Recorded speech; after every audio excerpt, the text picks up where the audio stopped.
First, I'd like to quickly apologize to everyone who's commented on my videos. I've been reading a lot of the comments because I've been a little falling behind, and I apologize. I will be getting back to them, reading them for going forward basis, and whenever I get a chance to go back and read the rest of them. I'm going to focus on my messages and the comments going forward. Quickly, the main thing that I wanted to answer that I was missing was basically, why did the CFTC come out and call and say, hey, listen, you know what, it's illegal to have shorts greater than the amount specified by law.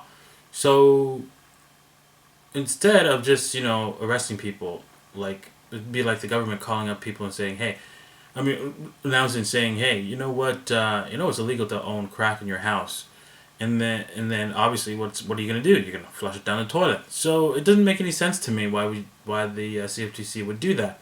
So I thought, well, what's the answer, right?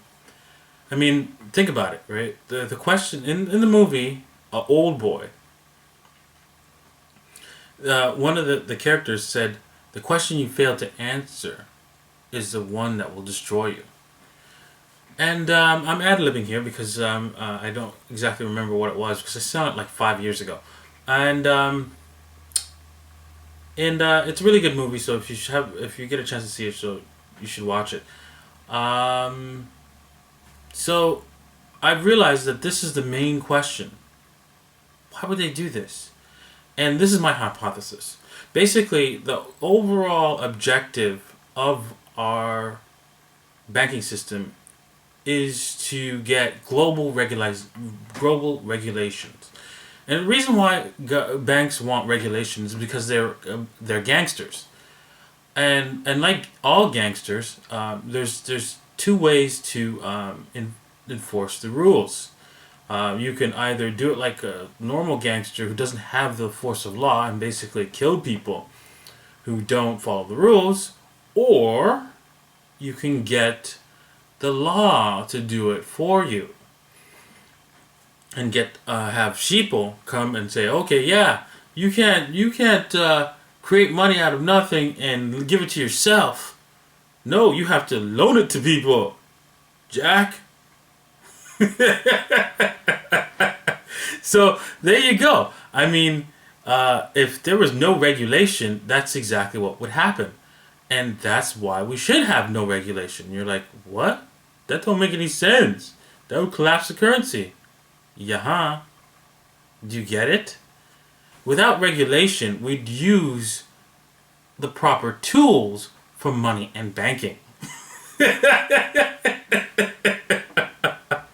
That's why they need this. And so you're like, well, okay, fine. That doesn't make any sense. Why would they allow people to go and attack the silver market and collapse it? Well, you see, the reason why gold was the first money before silver, why gold and silver actually was used as money, is because they had no usage.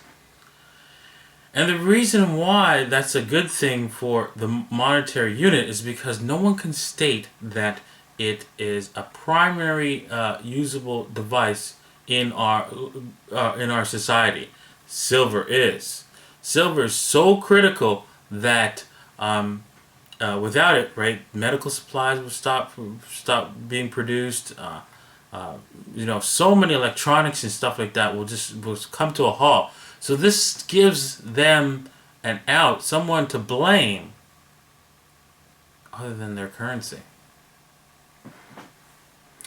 Anyways, one more thing before I go. Thank you, A-Gun17, I think it is.